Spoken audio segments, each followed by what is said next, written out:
একটা শিক্ষণীয় ভিডিও, তো ভিডিওটা সবাই শেষ পর্যন্ত দেখবেন। একজন বাবা তার মেয়েকে আইফোন উপহার দেয়। দ্বিতীয় দিন বাবা মেয়েকে জিজ্ঞাসা করলেন, আম্মু আইফোন পেয়ে সর্বপ্রথম তুমি কি করছো? মেয়েটি উত্তর দিল, স্ক্রিন গার্ড আর কভার অর্ডার করছি। তখন বাবা বলল, এটা করার জন্য কেউ কি তোমাকে বাধা দিয়েছে? মেয়ে বলল, না বাবা, কেউ বাধা দেয়নি। তখন বাবা বলল, তোমার কি মনে হয় না তুমি আইফোন নির্মাতাকে অপমান করছো? মেয়ে বলল, না বাবা, আইফোন নির্মাতা স্বয়ং স্ক্রিন গার্ড ও কভার লাগানোর উপদেশ দিয়েছেন। বাবা বলল, তাহলে তো আইফোন অনেক খারাপ দেখাবে, তবুও তুমি এটার জন্য কভার কিনছো? মেয়ে বলল, না বাবা, বরং খারাপ না হওয়ার জন্য কভার অর্ডার করছি। বাবা বলল, কভার লাগালে সৌন্দর্য কমে যাবে না? মেয়ে বলল, না বাবা, কভার লাগানোর পর আরো সৌন্দর্য দেখাবে।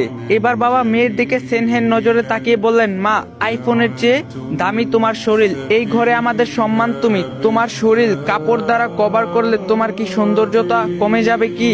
বাবার এই প্রশ্নের কোনো উত্তর ছিল না মেয়ের কাছে, শুধু চোখ থেকে নীরবে অশ্রু বেরিয়ে যাওয়া ছাড়া। আসলে পর্দায় নারীর সৌন্দর্য কমায় না, বরং সৌন্দর্য বৃদ্ধি করে। যদি ভিডিওটা ভালো লাগে, সবার কাছে একটাই রিকোয়েস্ট, সবাই ভিডিওটা 3টা করে কপি লিংক করবেন, আর পারলে বেশি করে শেয়ার করে দিয়েন।